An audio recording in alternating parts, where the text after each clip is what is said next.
अस्सलाम वालेकुम। मैं हूं मुदस्सिर तुफैल। तो बच्चों, हम ninth class physics chapter number 1 पढ़ रहे हैं।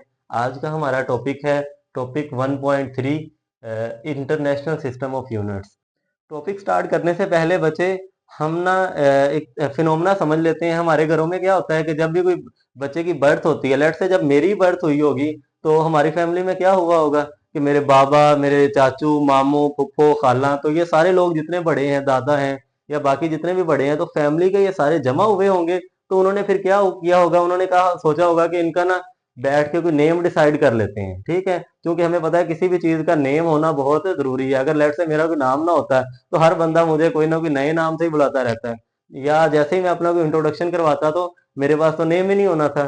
तो बच्चे, इस चीज से बचने के लिए हमारे पेरेंट्स ने हमें एक नेम दे दिया। बिल्कुल उसी तरह एक ना इंटरनेशनल सिस्टम ऑफ यूनिट्स है।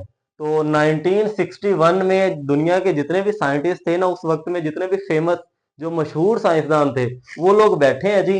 उन्होंने बैठ के डिसाइड किया कि जो चीजें हैं ना, इसको मेजर करने के लिए हम एक यूनिट स्पेसिफाई कर देते हैं। जैसा कि बच्चे, अगर लेट से कि हम यहाँ पे कोई चीज मेजर करते हैं, हम किलोग्राम में मेजर करते हैं, इसी तरह मन में मेजर करते हैं। अब इंडिया में चले जाओ, वहां पे क्वांटल में मेजर होता है। ठीक है, इसी तरह इसके और भी यूनिट्स हैं।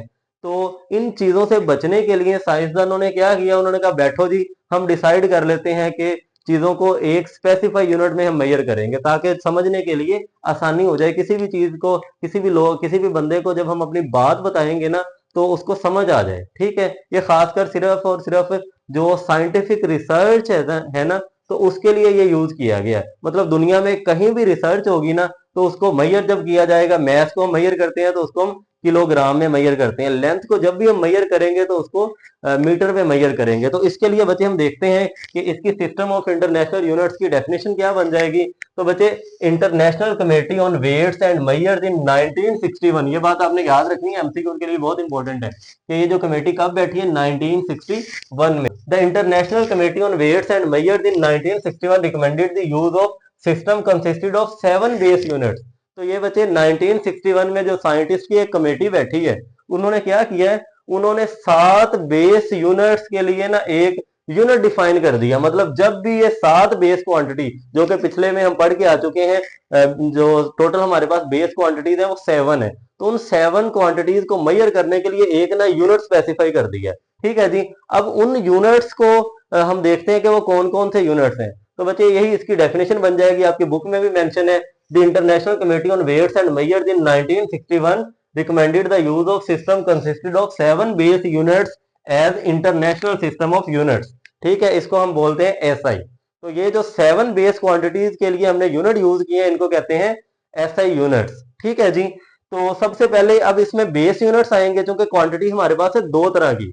पिछली क्लास में हम बच्चे पढ़ के आ चुके हैं, दो तरह की क्वांटिटीज होती हैं, एक बेस क्वांटिटीज है, एक ड्राइव क्वांटिटीज है। तो अगर आपको बेस और ड्राइव क्वांटिटीज के बारे में अभी भी अच्छे से समझ नहीं है, तो इससे जो पिछली वाली वीडियो है वो लाजमी देखें, आपको बहुत हेल्प करेगी। तो बच्चे, बेस क्वांटिटीज कौन सी हैं? वो वाली क्वांटिटीज होती हैं जो एक फाउंडेशन प्रोवाइड करती है। तो उसके लिए बेस यूनिट क्या है बच्चे? ऐसे यूनिट जो बेस क्वांटिटीज के लिए हम यूज करते हैं, जैसे कि 7 बेस क्वांटिटीज है, जिसमें लेंथ है, मैथ है, टाइम है। तो इन चीजों को मेजर करने के लिए जो हम बेस यूनिट यूज करेंगे, उसको हम कह देते हैं बेस यूनिट। मिसाल के तौर पे मैथ को हम मेजर करते हैं बच्चे किसमें? किलोग्राम में। लेंथ को किसमें मेजर करते हैं? मीटर में। इसी तरह अमाउंट ऑफ सब्सटेंस को किसमें मेजर करेंगे? मोल में। तो ये जो क्वांटिटीज हैं, ये जो 7 क्वांटिटीज हैं, इनको मेजर करने के लिए जो हम यूनिट्स यूज करते हैं, उनको क्या कहते हैं?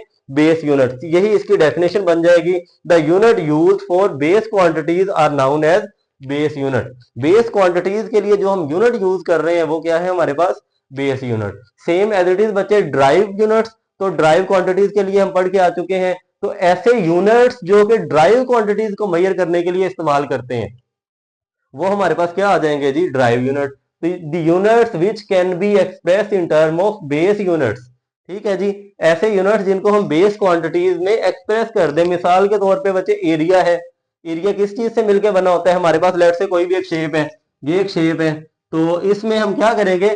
इसमें हम लेंथ को और ब्रेथ को आपस में मल्टीप्लाई कर देंगे, तो हमारा एरिया निकल आएगा। तो बच्चे, एरिया में, एरिया एक ड्राइव क्वांटिटी है। ठीक है, तो इसका यूनिट भी ड्राइव यूनिट होगा। किस चीज से मिलकर बना है? बेस क्वांटिटीज से। जैसे कि लेंथ बेस है, ब्रेथ भी एक लेंथ होती है, ये भी बेस है। तो लेंथ का यूनिट क्या है मीटर, ब्रेथ का यूनिट क्या है मीटर। तो बच्चे दोनों को जब हम मल्टीप्लाई करते हैं तो क्या बन जाएगा मीटर स्क्वायर, तो इसको हम एम स्क्वायर की फॉर्म में लिख देते हैं। Same as it is speed, motorcycle की स्पीड या कार की स्पीड, तो बच्चे ये हमारे पास क्या है, इसका फॉर्मूला होता है डिस्टेंस ओवर टाइम। तो ऐसी चीज जो बेस क्वांटिटी से मिलकर बने वो ड्राइव क्वांटिटी होती है, तो लिहाजा स्पीड को जिसमें हम मेजर करेंगे वो भी हमारे पास क्या होगी, ड्राइव क्वांटिटी। जैसा कि बच्चे स्पीड है तो ये हमारे पास मेजर, इसका यूनिट बन जाएगा मीटर ओवर सेकंड, जैसे कि इसका फॉर्मूला था डिस्टेंस ओवर टाइम, तो ऐसे ही इसका यूनिट बन जाएगा क्या है जी, मीटर ओवर सेकंड। तो ये मीटर पर सेकंड, ये इसका क्या हो गया, इसका बच्चे ड्राइव यूनिट हो गया। चूंकि ड्राइव क्वांटिटी है तो इसका जो भी यूनिट है वो ड्राइव यूनिट है। क्लियर है जी। अच्छा, इसके बाद में हमारे पास जो नेक्स्ट टॉपिक आ जाता है वो क्या चीज है जी, प्रीफिक्सेस। अब प्रीफिक्सेस क्या होती है बच्चे, यूनिट से पहले जो भी हम कोई वैल्यू लगा दें, जैसे कि लेंथ का यूनिट क्या है मीटर, अगर हम कह दें कि किलोमीटर, तो किलो यूनिट से पहले आ गया, मीटर से पहले लगाया ना किलो, किलोमीटर, तो हम इसको क्या कह देंगे कि किलो क्या चीज है, ये हमारे पास प्रीफिक्सेस है, क्योंकि इसको हमने यूनिट से पहले इस्तेमाल किया, यही इसकी डेफिनेशन बन जाएगी। प्रीफिक्सेस आर अ वर्ड और symbol added before SI units. तो इसको हम क्या करते हैं, ऐसे वर्ड जिनको हम एसआई यूनिट से पहले लिख देते हैं, ये क्या चीज है जी, इसको हम कह देते हैं प्रीफिक्सेस। मिसाल के तौर पे मिली है, सेंटी है, किलो है, ये हमारे पास सारी की सारी प्रीफिक्सेस हैं। अब यहाँ पे एक एग्जांपल भी दी हुई है बच्चे, 3000 ग्राम, तो हम इसको क्या कर सकते हैं, 3 इंटू मल्टीप्लाई बाय 1000 ग्राम, और साथ में ये जो 1000 है हमारे पास 1000, इसको हम कहते हैं किलो, तो इसकी जगह भी हम क्या लिख देंगे, किलो। तो अब इसमें अगर आप देखो ये वाली चीज में 3 kg, 3 किलोग्राम, तो बच्चे 3 क्या चीज है, कोई एक न्यूमेरिकल वैल्यू है, साथ में ग्राम यूनिट है, तो साथ में जो के लगा हुआ है ये क्या चीज है, ये है प्रीफिक्सेस। जिस तरह अगर हम कह दें क्या चीज जी, 5 किलोमीटर, तो ये जो किलो लगाया है हमने के, ये क्या चीज है, ये प्रीफिक्सेस है। क्यों, क्योंकि ये मीटर से पहले आ गई है। हमने डेफिनेशन में भी यही बात देखी कि वो वाले वर्ड जो ऐसा यूनिट से पहले लगा दें उसको हम क्या कहते हैं, प्रीफिक्सेस। क्लियर है जी। तो प्रीफिक्सेस वो वाले वर्ड होंगे जो कि यूनिट से पहले लगा दिए, जैसे कि किलो। ठीक हो गया। तो बच्चों इसके बाद में हम देख लेते हैं कि आपकी बुक में एक टेबल गिवन है जो कि 1.4 है, आपको नजर भी आ रहा होगा, ये बुक में गिवन है। इस टेबल में बच्चे हर दफा एक एमसीक्यू जरूर आता है, जो आपसे पहले वाली लाइन है उनमें भी हर दफा आता है। तो ये टेबल आपने बहुत अच्छे से याद करना है। तो इसको याद कैसे करना है ये भी आपको ट्रिक बता देते हैं। कोई मतलब रट्टा आपने लगाना है, लेकिन एक सेंस के साथ रट्टा लगाना है। इस सारे टेबल को आप साइड से याद करना शुरू कर दोगे तो बहुत ही मुश्किल हो जाएगा। हम इसके लिए बच्चे क्या करेंगे, हम यहां से स्टार्ट कर लेते हैं बच्चे, ये वाला हम अपना बेंच मार्क बना लेते हैं मिली, ठीक है, और इधर से बना लेते हैं किलो।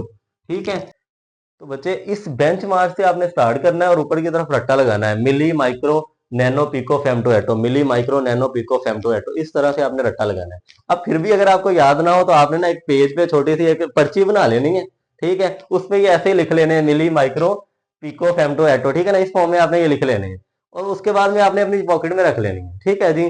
तो जब भी आपने इसको याद करना है ना, इसको याद करने का आसान तरीका बता रहा हूँ, सबसे आसान तरीका, ये आपने लिख के अपनी पॉकेट में रख देनी है। ठीक है जी। जैसे ही आपने बच्चे वॉशरूम में जाना है, ठीक है, तो वॉशरूम में जब आप बैठे होगे ना, वहां पे टाइम होता है सबसे अच्छा सोचने वाला, मतलब वो बंदा डीप लेवल की थिंकिंग वहां पे कर सकता है। तो आपने बच्चे अपनी पॉकेट से वही तावीज निकालना है और उसको पढ़ लेना है जी, milli micro nano pico femto atto. तो ये वाली जो है ना, ये आपको कभी भी बात नहीं भूलेगी। सेम एज इट इज आपने इनको रट्टा लगा लेना। अब ये वाली चीजें नहीं आपने याद करनी, जस्ट आपने ये याद करना है, milli micro nano pico femto atto. इस साइड पे अगर आप देखोगे ना तो इसमें 3 का टेबल आता जा रहा है, -3, -6, -9, -12, -15, -18, तो ये आपको याद हो जाएंगे। बस आपने क्या फिंगर टिप पे याद रखना है, milli micro nano pico femto atto, इसी के साथ -3 की वैल्यूज बढ़ाती जानी। उसके बाद में भाई किलो पे आ जाओ, ठीक है, same as it is kilo के लिए अप्लाई करना है नीचे वाली के लिए। तो ये आपने याद रखना है, kilo mega giga tera peta exa, ठीक है, same as it is kilo mega giga tera peta exa. तो इनके साथ भी आपने वही करना है, 3 है, 6 है, 9 है, 12 है, 15 है, 18, ये भी 3 का टेबल है। मोस्टली जो आपके पास आता है ना एमसीक्यू, इन्हीं में से आता है। ठीक है, मिली से ऊपर की तरफ आपने जाना है, किलो से नीचे की तरफ, सेम एज इट इज बच्चे, बहुत अच्छे से ये आपको याद हो जाएगा अगर आप ये फिंगर टिप पे करोगे। ठीक है, milli micro nano pico femto atto और same as it is kilo mega giga tera peta exa. ठीक है, तो ये वैल्यूज ऐसे आपको याद हो जाएंगी। जी, तो इसके बाद में बच्चों हम ना टेबल 1.5 देख लेते हैं। ये भी एमसीक्यूज के हवाले से बहुत ज़्यादा इंपॉर्टेंट है। ये नई इन्फॉर्मेशन ऐड की गई है, तो ये हमने लाजमी देख लेनी है ज़्यादा अच्छे से। तो टेबल में अगर हम देखें तो हमें बच्चे 100 केजी लिखा हुआ नजर आ रहा है इक्वल टू 1 क्वांटल। तो ये हमने याद रख लेना है कि ये जो 100 केजी है ना, ये 1 क्वांटल के इक्वल होता है। और ये आपको मजे की बात बताता जाऊं कि ये पाकिस्तान में हम केजी और मन यूज करते हैं। ये जो क्वांटल यूजर है ना, ये हमारे साथ वाले ही कंट्री में, हमारे नेबर कंट्री में, इंडिया में इस्तेमाल होता है। ठीक है, वहां पे जो मन की जगह पे वो क्वांटल यूज करते हैं और उसमें 100 केजी होते हैं। ठीक है जी। इसी के अलावा बच्चे इसी के नीचे लिखा हुआ है कि 10 क्वांटल या फिर 1000 केजी 1 टन के इक्वल है। और एक जो टन होता है ये हमारे पास 25 मन के इक्वल है। ये पाकिस्तानी के लिए मैं आपको कन्वर्ट करके बता रहा हूँ। तो बच्चे जो एक टन होता है इसमें 25 मन है, बट हमने जो याद रखना है वो क्या चीज है कि 10 क्वांटल या फिर 1000 केजी 1000 किलोग्राम, ये किसके इक्वल है, एक टन के है। इसी के साथ बच्चे टेबल 1.6 हम देख लेते हैं, वो भी एमसीक्यू के लिए इंपॉर्टेंट है। तो उसमें बच्चे लिखा हुआ है कि एक जो मिलीमीटर होता है इसमें 100 सेंटीमीटर होते हैं।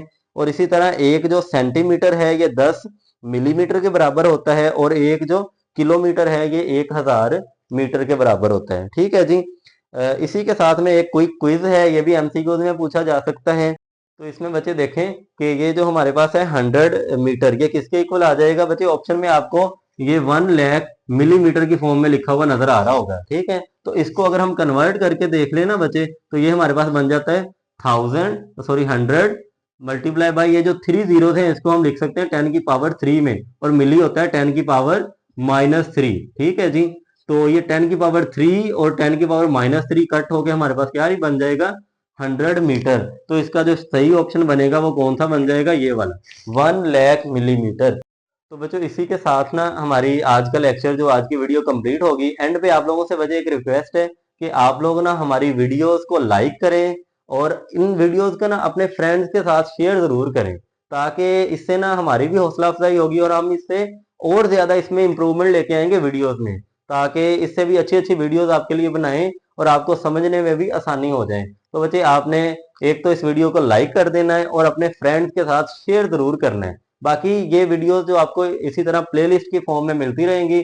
आज के लिए इतना ही। आपकी तरह मैं भी मायूस हूँ, लेकिन उम्मीद पे दुनिया कायम है। दिल दुखा है लेकिन टूटा तो नहीं, और उम्मीद का दामन छूटा तो नहीं।